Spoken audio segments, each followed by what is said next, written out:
What is EQ এবং what is SQ জানেন আপনারা? আইকিউ মিনস হচ্ছে ইন্টেলিজেন্স কোশনেট। কেউ ইন্টেলিজেন্স কোয়েশন বলে, কেউ কেউ ইন্টেলিজেন্স কোশনেট বলে। আমরা ইন্টেলিজেন্স কোশন বলবো, ইন্টেলিজেন্স কোশন। ইকিউ মানে হচ্ছে ইমোশনাল কোশন, আর এসকিউ মানে হচ্ছে স্পিরিচুয়াল কোশন। ঠিক আছে? এই তিনটা বিষয় কি আর ভক্তির সাথে এগুলো কি দরকার? ইন্টেলিজেন্স কোশন মানে হচ্ছে একজন ব্যক্তির বুদ্ধিবৃত্তি কতটা স্ট্রং, সে কত বেশি ম্যাথমেটিক্যাল কমপ্লেক্স প্রবলেমগুলো সলভ করতে জানে, সে কত বেশি মনে রাখতে পারে, সে কত বেশি ধারণ করতে পারে, সে কত ভালো শুনতে পারে। এটাকে কি বলা হচ্ছে? ইন্টেলিজেন্স কোশন। কত বড় বড় ম্যাথ সে একবার শুনে মাত্র সলভ করে ফেলতে পারে। যেমন আমরা দেখতে পাই গণিত অলিম্পিয়াডে এরকম হয়। গণিত অলিম্পিয়াড দেখেছি আমরা, গণিত অলিম্পিয়াড, গণিত অলিম্পিয়াডে দেখেছেন আপনারা? গণিত অলিম্পিয়াড কারা কারা দেখছেন? দেখেন, টিভিতে দেখানো হয়। ঠিক আছে? আমরা সাধারণত অনেক ফেসবুক ঘাঁটি, অনেক ইউটিউবিং করি, কিন্তু কাজের জিনিস কোনোটা দেখি না, তাই না? কি দেখি? বসে বসে হিরো আলম দেখি, টিকটক দেখি সারাদিন বসে বসে। ছেলেরা সারাদিন বসে বসে কি দেখে? টিকটক। কিন্তু জগতে জানার মতো আরো অনেক বিষয় আছে, সেই জিনিসগুলো আমরা কেউ জানতে চেষ্টা করি না। করি কি? করি না, জানতে হবে। সো গণিত অলিম্পিয়াডে হয় কি, অনেক বিশাল একটা ম্যাথ দেওয়া হয়, বিশাল একটা ম্যাথ বলা হয় বা স্ক্রিনে দেখানো হয় এবং কয়েক সেকেন্ড সময় দেওয়া হয়। সে প্রশ্নটা করে কয়েক সেকেন্ডের মধ্যেই সেই শিক্ষার্থীরা সেটা উত্তর বলে দিতে পারে, অঙ্কটা না করেই। সাধারণত আমরা কি করি? পরীক্ষা হলে অঙ্কটা নিই, অঙ্কটা পড়ি, অঙ্কটা অনেক চিন্তা করি কিভাবে অঙ্কটা করা যায়, তারপর অঙ্কটা করি এবং ভুল করি, ঠিক কিনা? কিন্তু এখানে যে সমস্ত শিক্ষার্থীরা, তারা তো ভুল করেই না, বরং কে কার থেকে কত সময় আগে আনসার দিতে পারছে সেই জিনিসটা নির্ভর করে। Intelligence question. আরেকটা হচ্ছে স্পেলিং বি, একটা পরীক্ষা স্পেলিং বি। হ্যাঁ, বাংলাদেশে পরীক্ষাটা হয়েছে অনেকবার, হ্যাঁ ইন্ডিয়াতে আছে স্পেলিং বি।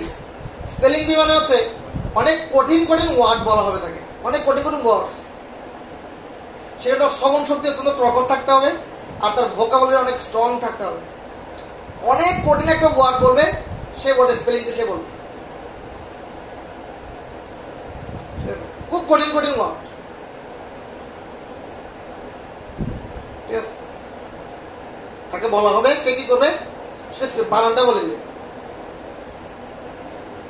ঠিক আছে?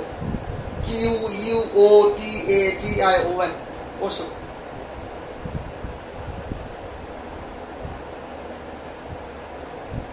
ওকে, so Q U O T A T I O N, quotation. Okay, question হচ্ছে Q U O T I O N, question. So আবার আর্মিতে যখন পরীক্ষা হয়, আর্মিতে হয় কি, আইএসবি একটা পরীক্ষা হয়, আইএসবি ইন্টেলিজেন্স যাচাই করে।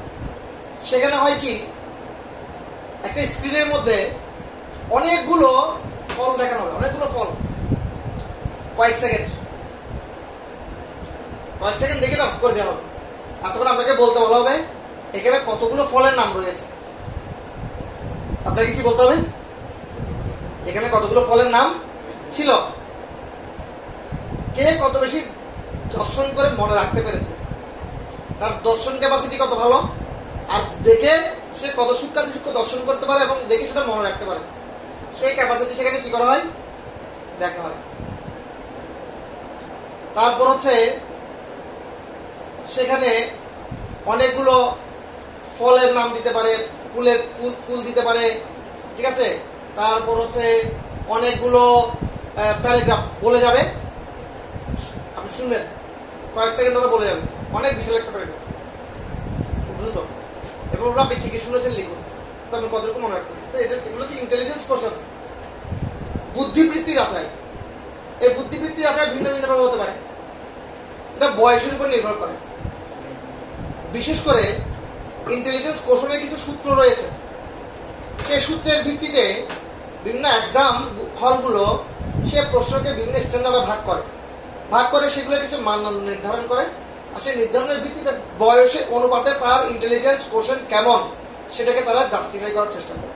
অর্থাৎ এই বয়সে একটা ছেলের যে ধরনের মেধা থাকার কথা ছিল তার তুলনায় এই ছেলের মেধা বা ইন্টেলিজেন্স কেমন।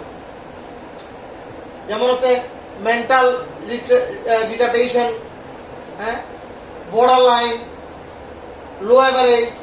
বর্ডার লাইন মানে কম, মেন্টাল রিটার্ডেশন মানে হচ্ছে আরো কম, লোয়ার। এরপর হচ্ছে লো এভারেজ, এভারেজ থেকে লো।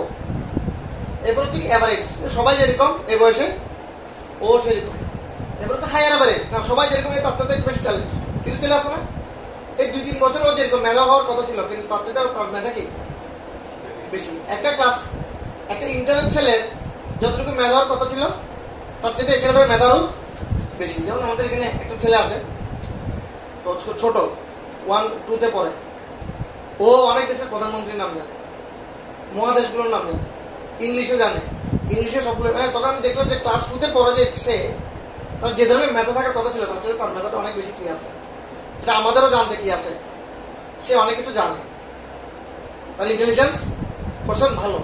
এবার ওকে হায়ার এভারেজ, হ্যাঁ, তারপরে তো সুপারিয়র, ভেরি সুপারিয়র, এবার ইন্টেলিজেন্স কোশ্চেন দেখা হয় একটি সময়।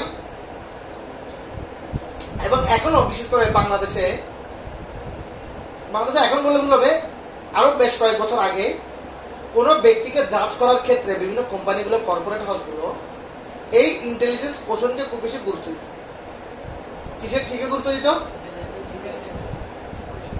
সে কতটুকু ধারণ করতে জানে, সে কত কমপ্লেক্স ম্যাথকে সলিউশন করতে জানে, সে কত ভালো ইংলিশ বলতে পারে এবং কঠিন ইংলিশ ভোকাবুলারি সে মুখস্থ করতে পারে, সে কত স্মার্ট ইংলিশ লিখতে পারে। বিশেষ করে আমাদের আইবিএতে যে পরীক্ষা হয়, বাংলাদেশের সেরা পরীক্ষা হচ্ছে কি ভর্তি অ্যাডমিশনে, ইউনিভার্সিটি অ্যাডমিশন, হায়ার এডুকেশনের জন্য সবচেয়ে হায়ার টেস্ট কোথায় হয়? আইবিএতে। এগুলো আমাদের জানতে হবে। Institute of business administration. কোথায়? Business administration. কয়েকটা জায়গায় আছে, ঢাকা ইউনিভার্সিটিতে আছে, এটা সবচেয়ে সুপারিয়র বলা হয় এটাকে। জাহাঙ্গীরনগরে রয়েছে, ঠিক আছে, জগন্নাথে মেবি নেই, জাহাঙ্গীরনগরে ঢাকা বিশ্ববিদ্যালয় আছে আইবিএ। এটা হচ্ছে সুপার, মানে বাংলাদেশের সর্বোচ্চ পড়ালেখার জন্য এটা বিখ্যাত, ঢাকা ইউনিভার্সিটির আইবিএ। সে আইবিএতে যে পরীক্ষাগুলো হয় সেখানে মূলত যেই মানদণ্ডে পরীক্ষাগুলো নেওয়া হয় সেটা হচ্ছে আপনার ইন্টেলিজেন্স কোশ্চেন কেমন। এবং বিশেষ করে বিভিন্ন বড় বড় কর্পোরেট হাউসগুলোতে, বিভিন্ন বড় বড় কোম্পানিগুলোতে যে পরীক্ষাগুলো হয়, বিশেষ করে মাল্টিন্যাশনাল কোম্পানিগুলোতে, সেই মাল্টিন্যাশনাল কোম্পানিগুলোতে যে জিনিসটা খুব বেশি করে দেখা হয় সেটি হচ্ছে আপনার ইন্টেলিজেন্স কোশ্চেন কেমন। আর সেটার উপর ভিত্তি করেই তারা আপনাকে কোম্পানির জন্য কি করবে? মনোনীত করবে। কিন্তু দিন যত গড়ালো দেখা যাচ্ছে কোম্পানিগুলো ইন্টেলিজেন্স কোশ্চেনের চাইতেও আরেকটা জিনিসের প্রতি খুব বেশি গুরুত্ব আরোপ করছে। সেই জিনিসটা হচ্ছে ইমোশনাল কোশ্চেন। কি সেটা? Emotional question. ইন্টেলিজেন্স কোশ্চেন মানে কি? আমি অনেক বড় বড় ম্যাথ সলভ করতে পারি, অনেক বড় বড় কমপ্লেক্স প্রবলেম আমি সলভ করে ফেলতে পারি, আমি অনেক জ্ঞানী। কিন্তু এই সমস্ত ব্যক্তিরা যখন কর্পোরেট হাউসগুলোতে যায় তখন দেখা যায় তারা ভালো টিমের সাথে কাজ করতে পারছে না, বা কোম্পানিতে অনেক ইমিডিয়েট অনেক প্রবলেম চলে আসছে, যে প্রবলেমগুলোকে তারা সেভাবে সলভ করতে পারছে, ভালো টিমকে লিড দিতে পারছে না, টিমের সাথে তাদের ক্ল্যাশ হচ্ছে, অ্যাডজাস্ট করতে পারছে না। তখন কোম্পানিগুলো চিন্তা করলো না, আমাদের যে সমস্ত ব্যক্তিকে আমরা নিব সেই ধরনের ব্যক্তিদের আরো কিছু জিনিস দেখা দরকার। তখন তারা ইমোশনাল কোশ্চেনের উপর জোরারোপ করতে পারবে। কিসের উপর? Emotional question. What is this? এটা হচ্ছে এরকম যে কোনো জিনিসকে আপনি একটি মেশিনের মতো দর্শন না করে, কোনো বিষয়কে একটি মেশিনের মতো দর্শন না করে কতটুকু সেটিকে মানবিক দৃষ্টিকোণ থেকে আপনি দর্শন করেন। উদাহরণস্বরূপ, বস কোন একজন এমপ্লয়িকে একটা কাজ করতে দিল, তুমি আগামী 10 দিনের মধ্যে আমাকে এই ফাইলটা রেডি করে দিও। একদিন কি হলো, সে অফিসে আসার সময় অ্যাক্সিডেন্ট করেছে রাস্তায়। তারপরও সে, যেহেতু কাজটা খুব ইম্পর্টেন্ট, অ্যাক্সিডেন্ট করার পরও সে নিজে ড্রেসিং করে সে অফিসে চলে আসলো। তার পাটা ভেঙে গেছে স্ট্রেচারে করে। তখনও বস তাকে জিজ্ঞাসা করছে, তার হাতটা ভাঙা অবস্থায় ব্যান্ডেজ, কিন্তু তার বস তাকে জিজ্ঞেস করছে, তোমাকে 10 দিনের একটা ফাইল রেডি হয়েছে? তোমাকে একটা ফাইল দিয়েছিলাম, 10 দিন সময় দিয়েছিলাম, সেটা রেডি হয়েছে। কিন্তু সে তারপরে জিজ্ঞেস করছিল যে তুমি এই অবস্থায় কিভাবে এসেছ, তুমি রেস্ট নিতে বাসায় কিভাবে হলো? প্রথমে কি জিজ্ঞেস করার কথা, এটা কিভাবে হলো, তুমি কিভাবে এত ব্যথা পেলে? উফ, ওর সাথে এমপ্যাথি হওয়া, সমব্যথী হওয়া, ওকে সিম্প্যাথি দেখানো, ওকে রেস্ট নিতে বলা। ঠিক আছে, কাজ পরেও করা যাবে, আগে তুমি তো বেঁচে যাও, আগে তুমি সুস্থ থাকো, তারপর কাজ আরো অনেক করা, তাহলে তার কাজের দক্ষতা কি হতো। কিন্তু সে এমনি কিছু জিজ্ঞেস না করে তাকে দেখা থেকে জিজ্ঞেস করছে, এই তোমাকে যে 10 দিনের একটা ইয়াদি সেটা রেডি হয়েছে? তাহলে এখানে কি, সে মেশিনের মতো কথাবার্তা বলছে, তার মধ্যে কোনো মানবিক গুণাবলী নেই। আর এই কারণে অন্যের হৃদয় বুঝতে না পারার ফলে তার সাথে অনেকের কি হচ্ছে, ক্ল্যাশ হচ্ছে। সে মেশিনের মতো সবকিছুকে জাস্টিফাই করছে। মেশিন কি, একটা কম্পিউটার। তার সামনে একটা অসুস্থ মানুষ বসলে সে বুঝতে পারবে? একটা সুস্থ মানুষ বসলে সে বুঝতে পারবে? সে শুধু কি বুঝবে, রেজাল্ট, ইনস্ট্রাকশন। আপনি ইনস্ট্রাকশন দেবেন, সে রেজাল্ট দিবে। আপনার কি অ্যাটিটিউড, আপনার আজকে মন ভালো নেই, আজকে আমার মন ভালো নেই, সেটা সে বুঝবে। কিন্তু কোম্পানি কি চিন্তা করছে, না শুধুমাত্র ইন্টেলেকচুয়াল বা ইন্টেলিজেন্স দিয়ে কখনো একটা কোম্পানি চলতে পারে, সেটা হয়তো সাময়িকভাবে লাভবান করতে পারে, সে অনেক ট্যালেন্টেড, সে কোম্পানির জন্য অনেক কিছু করতে পারে, কিন্তু আলটিমেটলি তার যে ইমোশনাল কোশনের যে ল্যাকিংস, সেই ল্যাকিংসের ফলে টিম বিল্ডিং, টিম ওয়ার্ক, সবার সাথে মিলেমিশে কাজ করা, অ্যাডজাস্ট করা, বিভিন্ন পরিবেশের মধ্যে খাপ খাওয়ার যে প্রবণতা, সেটা হ্রাস পাচ্ছে। এবং ultimately company in the long run, ভবিষ্যতে কোম্পানি এটার জন্য সাফার করবে। ক্লিয়ার? আমরা একটু দেখি ইন্টেলিজেন্স কোশ্চেন এবং ইমোশনাল কোশ্চেনের মধ্যে কি পার্থক্য। ইন্টেলিজেন্স কোশ্চেন মানে হচ্ছে অ্যাবিলিটি টু থিঙ্ক, চিন্তা করা। সে ভালো চিন্তা করতে পারে, ভালো এই কাজটা কিভাবে করা যায়, ঠিক আছে, কাজটা কিভাবে করা যায়। আর ইকিউ মানে কি, অ্যাবিলিটি টু ফিল, সে অনুভব করে। একবার একটা মন্দিরে মিটিং এ বলা হলো যে এখন থেকে কেউ মন্দিরে জুতা নিয়ে আসতে পারবে না। মন্দিরের গেটে লিখে দেওয়া হলো জুতাগুলো এখানে খুলে রাখো। কি বলছে, মন্দিরের গেটে লিখে দেওয়া জুতাগুলো এখানে রাখো। একজন ব্যক্তি গাড়ি ড্রাইভ করা, আর ওখানে একজনকে দায়িত্ব দেওয়া হলো যে তুমি এটা দেখভাল করবে যাতে সবাই জুতা এখানে রাখে। একজন ব্যক্তি সে গাড়ি ড্রাইভ করে আসলো, ঠিক আছে, আশা করি সে চিন্তা করলেন ঠিক আছে মন্দিরে গেলে জুতাগুলো ওখানে খুলে রাখতে হবে, চুরি হয়ে যেতে পারে, আমি সেটা গাড়িতে রেখে আসবো, চলো আমরা সবাই গাড়িতে জুতাগুলো রেখে মন্দিরে। তো মন্দিরে যখন তাহলে যাচ্ছে, খালি পেয়ে যাচ্ছে, ঢুকছে, তখন ওই ব্যক্তি কি বলছে, গা আপনারা ঢুকতে পারবেন না। কেন? আপনার জুতা কোথায়? জুতো তো গাড়িতে। বলছে না, গাড়িতে রাখলে হবে না, জুতো এখানে রাখুন। বলছে হ্যাঁ কিন্তু কথা, এখানে রাখার গাড়িতে রাখা ফ্যামিলি বলছে না, আমি ঢুকতে দিব না। আমাকে বলছে দেখার জন্য সবাই যেন জুতো এখানে রাখে, জুতোগুলি গাড়ি থেকে নিয়ে আসুন আর এখানে রাখেন, এখানে জুতো রাখতে হবে। ওরা বলছে না, একই তো কথা, জুতো এখানে রাখার উদ্দেশ্য হচ্ছে থেকে জুতো পায়ে নিয়ে মন্দির না ঢুকে। বলে আমি এত কোনো কথা বুঝি না, জুতো এখানে রাখো। তো ওই মানুষগুলো বাধ্য হলো জুতো গাড়ি থেকে নিয়ে এসে আবার এখানে রাখলো, তখন তাকে মন্দিরে ঢুকতে দেওয়া হলো।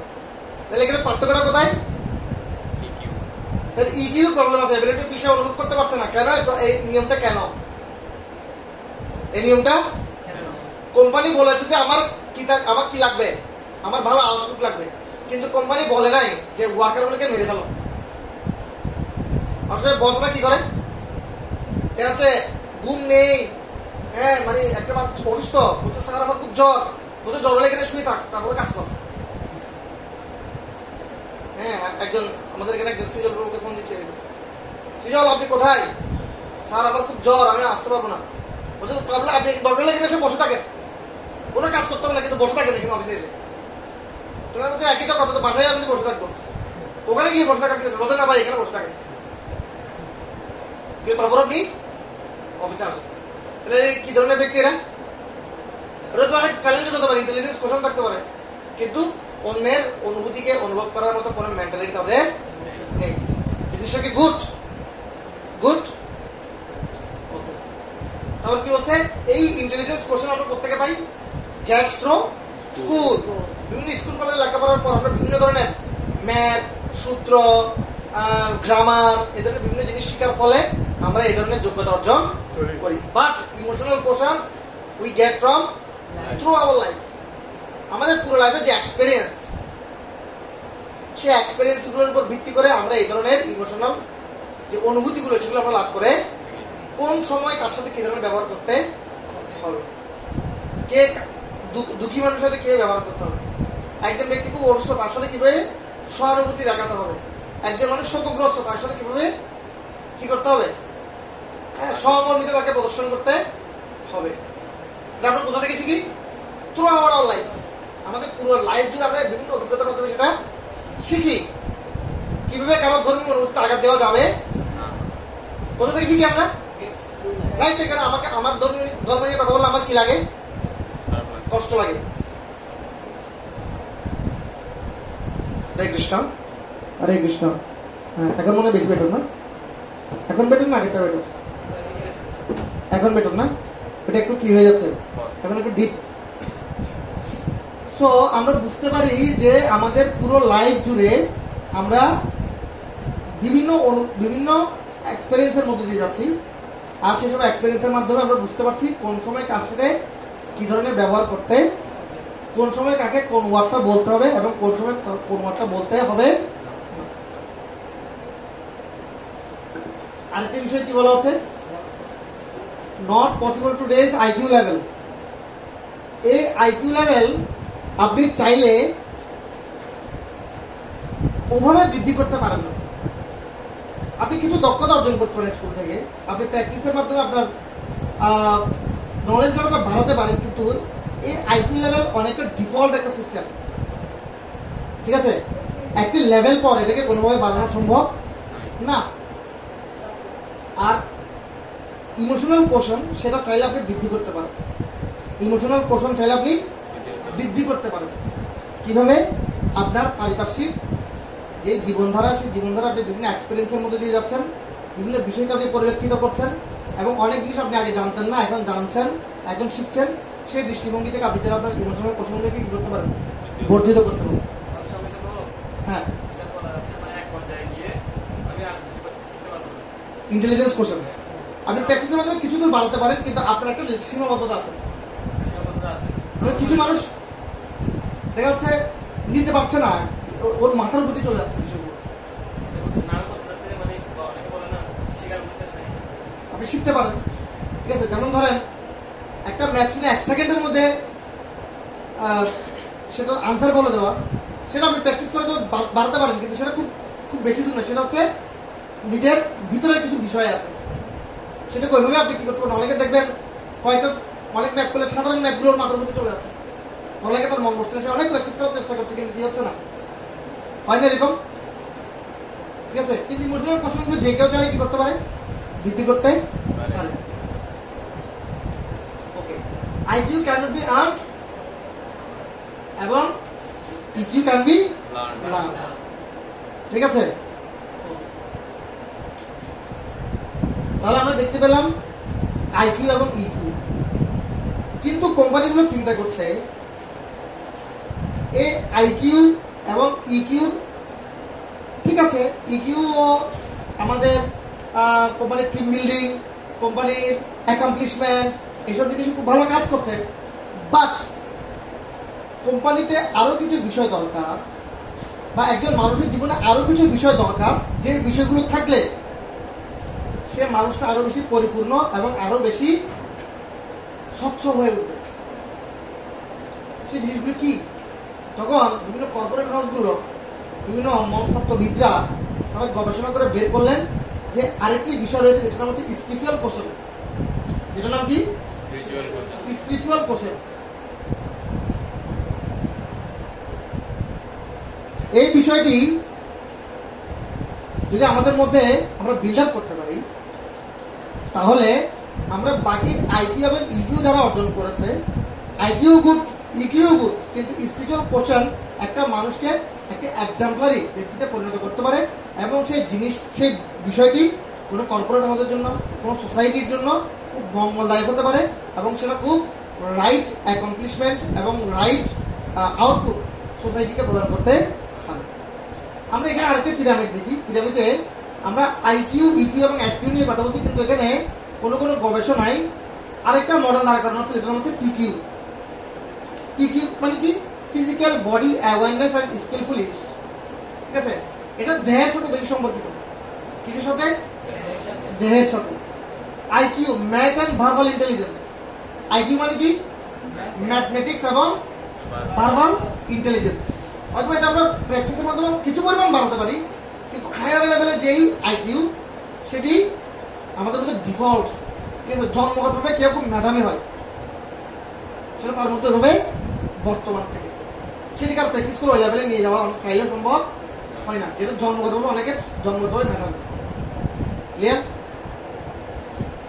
তারপর কি? EQ, managing our self, our relationship well. যারা ইকিউ, ওরা কি করে? ম্যানেজিং আওয়ার সেলফ, নিজেকে ভালো মেনটেন করতে পারে, নিজের সেলফ কনফিডেন্স, বিভিন্ন ট্রেনিং করার মাধ্যমে নিজের ভালো বাচন ভঙ্গি, অন্যকে বোঝার ক্ষমতা, অন্যের প্রায়োরিটিকে গুরুত্ব দেওয়ার ক্ষমতা, হ্যাঁ, তারপর হচ্ছে অন্যের সুখ দুঃখকে বিচার করার ক্ষমতা, এই সমস্ত জিনিস তারা কি করতে পারে? নিজের মধ্যে বিল্ড আপ করতে পারে, অন্যদের প্রিয় হতে পারে।